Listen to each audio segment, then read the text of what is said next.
오늘은 잠언 4장 23절 한 절을 근거로 이렇게 말씀을 본문으로 택했습니다.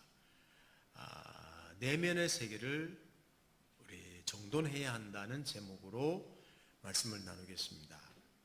매월 마지막 주일에는 우리 주제별 강해가 아니라 성경 강해라기보다는 좀 주제별로, 그래서 올해는 성숙에 대한 주제를 시작했습니다. 오늘 그 세 번째 시간을 가지려고 합니다. 잠언 4장 23절 우리 함께 읽도록 하겠습니다. 시작. 모든 지킬 만한 것 중에 더욱 내 마음을 지키라. 생명의 근원이 이에서 남이니라. 아멘.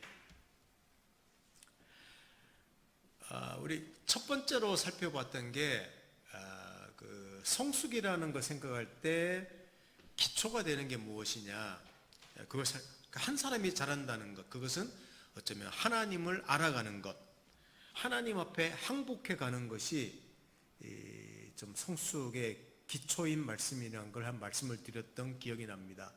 두 번째는 성숙이라는 열매를 성숙하려면 결국은 나무가 중요하지, 성숙이라는 어떤 자라나가는 그걸 생각하는 게 아니라 좋은 나무가 되면 좋은 열매를 맺을 수 있다는 것도 말씀을 드렸습니다. 그러니까 하나님을 닮은 나무, 예수 안에 있는 나무, 우리 그런 사람이 되는 것이 필요하다.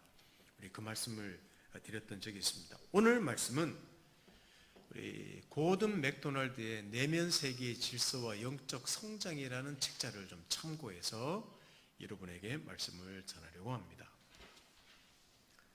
여기 그림 한번 보시겠습니까? 네. 땅이 꺼져 있는 이걸 싱크홀이라고 합니다. 싱크홀이라고. 가뭄이나 지하수가 고갈되어서 지표면을 지탱할 힘이 밑에 지표면 밑이 없어져요. 그래서 땅이 꺼지는 현상을 싱크홀이라고 합니다. 이거 아주 심심찮게 일어나는 현상입니다. 여기 가다가 사람이 빠지기도 하고 자동차도 빠지고 심지어는 건물이 묻어지기도 하는 게 이 싱크홀입니다.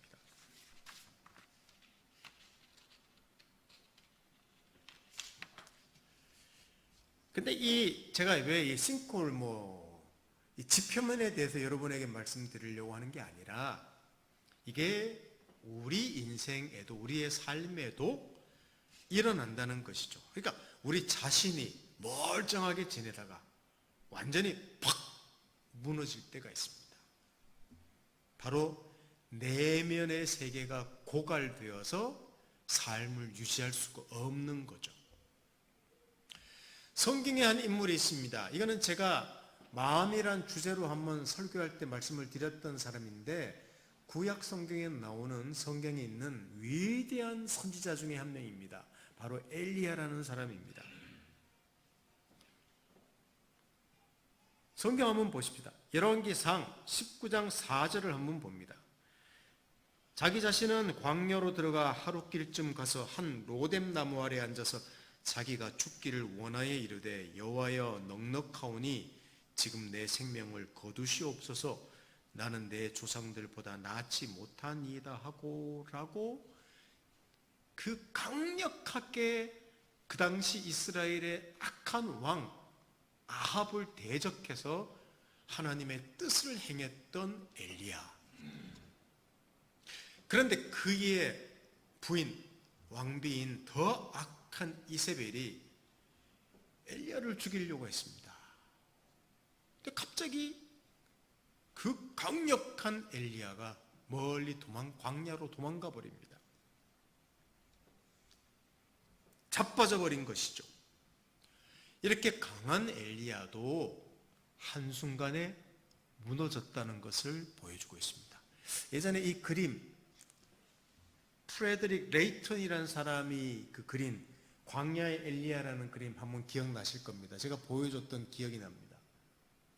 완전히 널브러져 있죠. 천사가 와서 물과 음식을 공급해주는 그 그림입니다. 뱉으십시오 하나님, 그러고 자빠져 있는 이 사람이 엘리야입니다. 이게 인생으로 말하면 싱크홀과 같은 거예요. 여러분, 우리는 두 세계 속에서 살고 있습니다.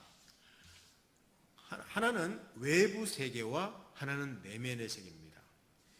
이 외부 세계는 우리가 익숙한 우리의 삶이니까 일도 하죠, 또 소유도 취하죠, 놀죠, 놀이도 하고 취미 생활도 하고 수많은 관계로 이루어졌습니다. 이 외부 세계에서는 성공도 합니다. 인기도 누립니다. 미모도 유지합니다. 부도 축적합니다. 이런 것들로 쉽게 눈에 보이기 때문에 평가할 수 있는 게 이 외부의 세계입니다. 그리고 또 내면의 세계가 있는데 이 내면의 세계는 우리가 어떤 선택을 하거나 가치를, 무엇이 옳다 그르다 가치를 결정하는 아주 중심부가 이 내면의 세계고, 또 고독, 또 우리 자신들을 성찰하는 곳이기도 하고, 또 하나님을 예배하고 경배하는 곳이기도 하는 그런 장소가 이 내면의 세계라는 겁니다. 우리는 태어나서 살면서 이 외부 세계를 먼저 배우죠.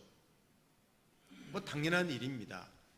말하는 것, 인간관계 맺는 것, 일하는 것, 또 취미생활을 누리는 것, 외모를 꾸미는 것 등 외모 생활을 우리가 시작합니다. 외부의 세계를. 그럴 수밖에 없는 것이 눈에 띄고 피부에 와닿는 현실이고, 또 우리가 살아나가면서 외부에서 계속 우리에게 끊임없이 자극을 주고 우리에게 에너지를 요구하며 시간을 요구하는 것이 바로 이 외부의 세계이기 때문입니다. 오늘 설교를 좀 잘 들으시면, 사실 설교라기보다는 강의 비슷하기도 한데 오늘 내용을 좀 들으면 내 인생을 조금 돌아볼 수 있는 기회도 될 수 있습니다.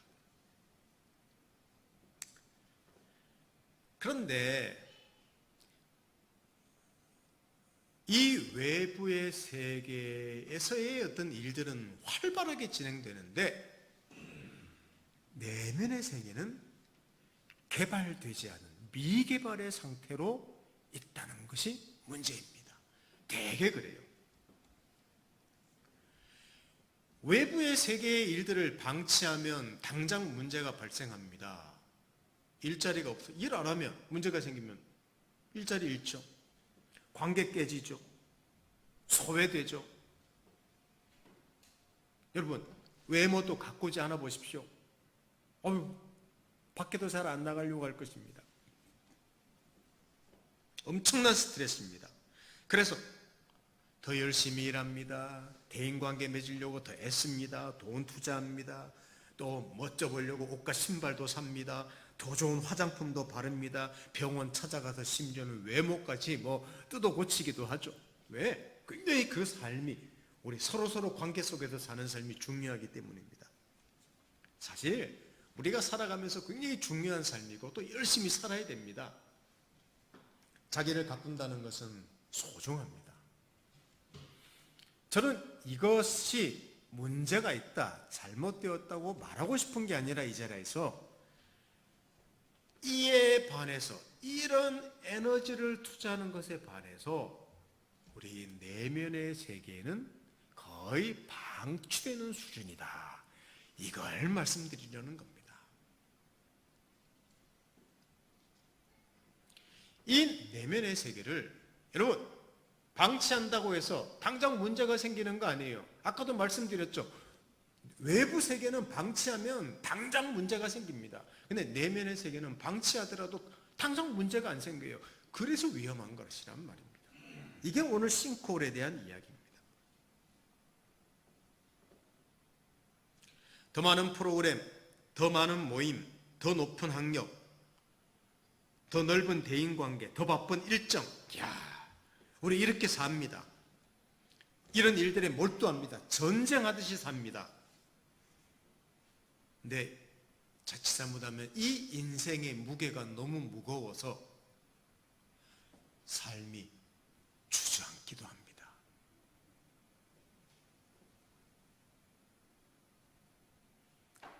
왜 그런가 하면 외부에서 우리가 전쟁하는 것처럼 보이는데 알고 보면 내면에서 더 심각한 전쟁이 일어나고 있는데 그것을 보이지 않기 때문에 우리가 무시했는데, 외부에서 일어나는 전쟁만 계속 신경 쓰고 또 매우 꾸고 땜빵질하고 동분서주하면서 움직이다가 결국은 팍 주저앉아 버리는 것이죠. 사랑하는 성도 여러분, 혹시 여러분들은 저한테 이렇게 대답하시지 않으실 건가요?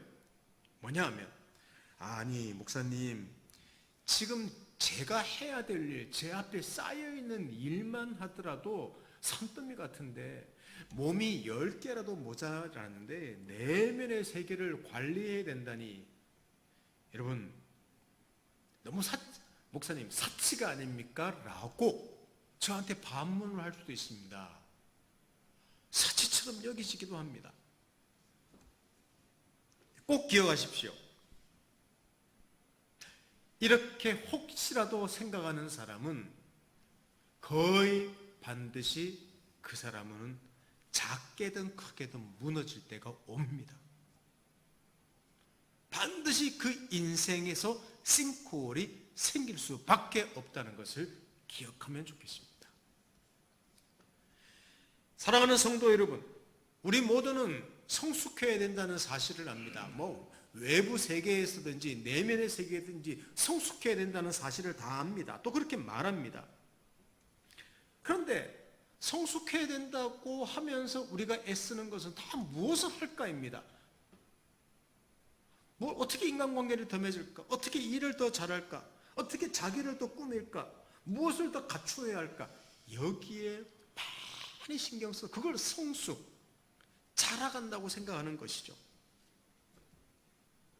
심지어는 자기 인생에 굉장히 압박감이 오고 긴장이 오는데도 다른 그 내면의 세계를 볼 그 시야가 없어요. 그냥 그러고 뭐 하는가 하면 압박이 더 오면 더 열심히 살아.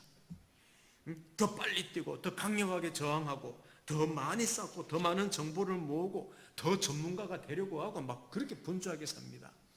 저는 이것을 어떻게 비유하는가 하면, 여러분 고무줄 있지 않습니까? 고무줄을 쫙 당겨 보십시오. 끊어질 것 같으면 고무줄을 늦춰야 되는데 고무줄을 더 당깁니다. 더 당깁니다. 더 당깁니다. 나중에는 터지고 맙니다. 이게 우리 인생입니다. 우리 그렇게 살고 있다는 겁니다. 현대가 될수록 점점 더 심해집니다. 왜? 그렇게 요구하고 있기 때문입니다. 세상이 그것을 요구하고 있기 때문입니다. 잠언의 말씀을 오늘 본문으로 택했던 말씀을 한번 보십시다. 다시 한번 보시면 제가 읽어드리겠습니다. 잠언 4장 23절에 모든 지킬 만한 것 중에 더욱 내 마음을 지키라. 생명의 근원이 이에서 남이니라 그랬습니다. 여기 마음을 근원이라고 합니다. 근원, 스프링이라고 하죠. 샘물이 솟아나는 근원이라고 합니다. 거기로부터 에너지와 통찰과 힘이 흘러나와서 외부의 압력에 굴복하지 않고 극복할 수 있다고 성경은 말합니다. 마음을 잘 지키면 생명의 근원이, 모든 삶에 있는 모든 것들이 거기서부터 마음에서 나온다는 거예요. 지혜도 나오죠. 능력도 나오죠. 절제력도 나오죠. 그렇게 여기 마음을 지키라 그랬지 않습니까? 모든 지킬 만한 것 중에서 아주 마음 지키는 것이 굉장히 중요하다고 했는데, 이 마음을 지킨다는 말은 외부의 영향력으로부터 보호하는 것뿐만 아니라 이 마음을 훈련하고 연단해서 강하게 만드는 것까지 포함합니다. 이게 마음을 지키라는 말입니다. 그리고 한 가지 더 말씀드린다면, 아무리 일이 많고 아무리 바쁘고 아무리 압력이 있더라도 여러분, 마음을 지키는 것은 반드시 해야 된다. 이 마음을 지키라. 옵션이 아니에요. 반드시 해야 된다. 선택해야 될 것이라고 성경은 말하고 있습니다. 그렇습니다. 내면의 세계가 정돈되고 훈련되고 강해지는 것, 풍요로워지면 위기가 왔을 때, 그리고 아까 싱크홀 이야기했죠. 내면이 늘 단단해요. 풍성해요. 이길 힘이 있어요. 지하수가 고갈되지 않는다고 아까 했듯이 안에서 기름집 충만하게 있습니다. 외부의 압력에 의해서 꺼지지 않습니다. 바울도 이와 같은 말을 했습니다. 바울, 자, 로마서 12장 2절을 우리 함께 읽어보겠습니다. 로마서 12장 2절 말씀 같이 읽어봅시다. 시작. 너희는 이 세대를 본받지 말고 오직 마음을 새롭게 함으로 변화를 받아 하나님의 선하시고 기뻐하시고 온전하신 뜻이 무엇인지 분별하도록 하라. 아멘. 이 세대를 본받지 말고, 이 세대가 우리를 우리를 삼키려고 온다는 거예요. 그래서 필요한 게 마음을 새롭게 하라는 말입니다. 그러니까 마음을 정돈함으로, 마음을 강하게 하고 새롭게 함으로 외부 세계의 영향을 받는 게 아니라 오히려 외부 세계의 영향을 미쳐야 된다고 성경은 말합니다. 이게 굉장히 중요한 말씀입니다. 하나님께서는 우리를 하나님 형상대로 만들었습니다. 그렇게 성경이 기록하고 있습니다. 그리고 그 사람이 땅을 정복하고 이 세상을 다스리고 정복하라고 이야기하셨죠. 순서를 잘 기억하십시오. 하나님 형상대로 사람을 만들어서 그 사람이 세상을 정복하게 하셨다는 것, 하나님 형상대로 만들었다는 사실을 굉장히 강조하셨습니다. 그 말은 내가 누구냐, 그 정체성을 말할 때 그 정체성의 내면부터 시작하는 겁니다. 너는 하나님의 사람이야. 하나님의 형상을 가진 사람이야. 그 내면의 세계로부터 외부의 세계, 세상을 다스리고 정복하는 일, 그것을 하라고 이야기하는 거예요. 하나님의 사람으로 세상을 살라고 창세기 1장부터 이야기를 하고 있습니다. 이 스티븐 코비라는 분이 이 자기 관리에 대해서 유명한 분이죠. 이런 이야기 했습니다. 제가 글자 하나를 적어왔는데 한번 보십시오. 내면으로부터 외부로 향하는 접근. 그러니까 inside out approach라는 영어를 사용했는데 내면에서 시작해서 외부로 향하는 이 접근의 삶을 우리는 살아야 되는 거예요. 이는 스티븐 코비가 이야기했지만 결국은 성경의 원리하고도 일맥상통한 내용입니다.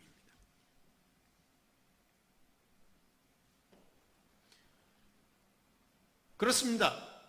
우리에게는 조용하고 질서정연한 그런 고요한 장소가 반드시 있어야 됩니다. 그리고 거기로부터 외부의 격동을 극복하고 위축되지 않는 힘이 우러나와야 되는 거예요.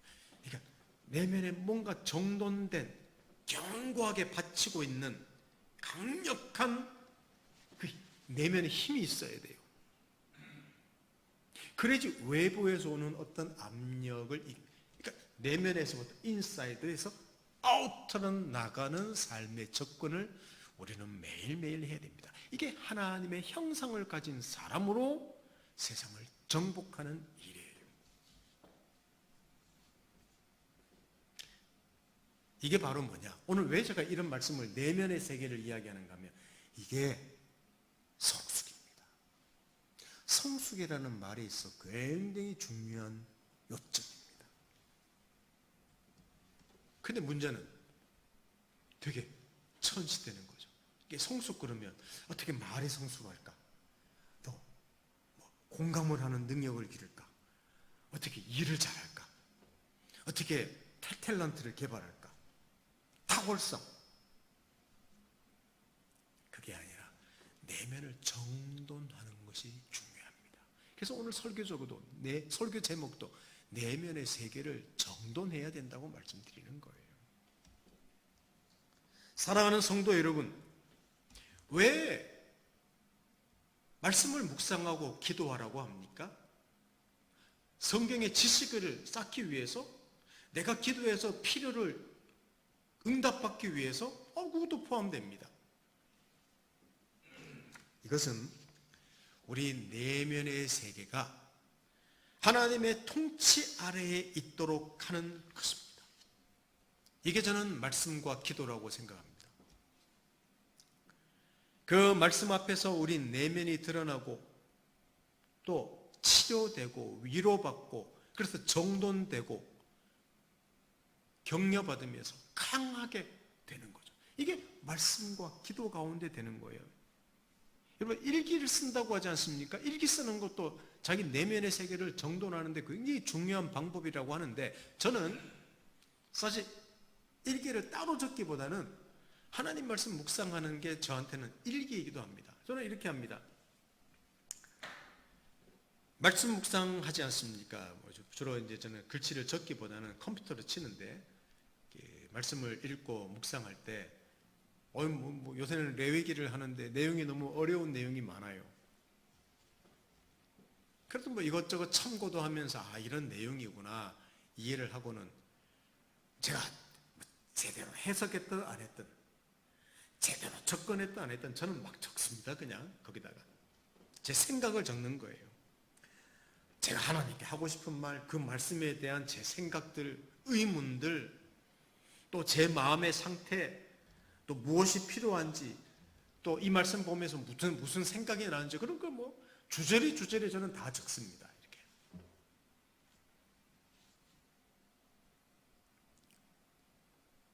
이걸 매일 반복하는 거예요. 그 적다 보면 그 안에 제 생각도 들어갔죠. 제 요새 상태도 나타나죠. 제가 바라는 점이 있죠. 하나님에 대한 제 반응도 있죠. 하나님이 어떤 분인지에 대한 제 고백도 나오죠. 다 나오는 거예요. 그렇게 하면서 제 삶이 막 흐트러졌다고 합시다. 분주해요. 삶의 압박이 있어요. 자꾸만 그것은 무엇을 해결해야 되는가 하면 집에 가서 소파에 앉아서 리모컨 탁 켜는 거죠. 음악을 듣는 거죠. 이게 가장 쉬운 방법입니다. 근데 요새는 좀 사역에 대한 압박, 재정에 대한 압박, 건강에 대한 압박, 또 제가 해야 될 일, 이런 압박감들이 제 삶에 몰려오는 좀 그런 그 경향이 제게 있음을 알고 요새는 작정하고 교회에 오자마자 드립커피를 한 잔 내립니다. 그리고 커피 한 잔을 옆에 놓고 바로 찬양을 들고 기도부터 시작합니다. 한 2주 전부터 그렇게 시작을 했습니다. 아침 일찍부터 손자를 돌봐야 되기 때문에 그리고 어린이집을 보내야 되기 때문에 아침에 말씀을 묵상할 시간이 없습니다. 보내놓고 잠시 있는 한 2시간 정도 되면 교회에 와서 말씀을 묵상하기 시작합니다. 이렇게 거의 매일 합니다. 이런 시간을 통해서 저한테는 무엇이 유익이 되는가 하면 생각이 정리가 되는 거예요. 막 거칠어졌던 어떤 삶, 삐딱하게 나갔던 생각들, 분산되었던 많은 것들이 말씀을 묵상하면서 제가 하고 싶은 말들 하면서 그 뭐냐 하면 그 외부 세계의 일이 아니 제 마음을 정돈하는 작업을 하는 겁니다. 쭉 적다 보면 그것이 일기도 되고 그것이 묵상도 되고 그것이 기도가 되고 너무 힘드니까 도와달라고 하나님께 요청합니다. 어떨 때는 찬양 부르다가 울기도 합니다. 두 손 들고 하나님께 은혜를 구하기도 합니다. 또 책을 읽는 것도 저한테는 그런 시간입니다. 그렇지. 줄치면서 요점들 적어가면서 혹시 여러분 중에 도무지 시간을 낼 수가 없다고 말하실 분도 있을 것입니다. 그런 분들께 말씀드립니다. 되게 목사님은 그래도 목사님 아닙니까? 저는 직장인이라서 도대체 시간이 나지 않습니다. 그런 분들께 말씀드립니다. 그래도 짬을 내서라도 하셔야 됩니다. 하루에 5분이라도, 하루에 10분이라도, 잠자리에 들기 전이라도 내 내면을 읽고 가꾸고 정돈하고 하셔야만 됩니다. 안 그러면 싱크홀이 생깁니다. 이게 우리의 마음을 지키는 좋은 방법입니다. 이거 외에는 없어요. 자꾸만 이것을 대형 치료, 원인 치료를 하는 게 아니라 대형 치료하려고 땜빵 하려고 하지 마십시오. TV 보면서, 드라마 보면서, 음악 들으면서, 핸드폰 만지면서 그 정보를 얻는다고 내 마음이 정돈되는 건 아니거든요. 생각을 하셔야 됩니다. 사색을 하셔야 됩니다. 자기를 돌아보셔야 됩니다. 그리고 우리 그리스도인들은 하나님께 가지고 나가서 그 문제에 도움을 요청해야 되는 거예요.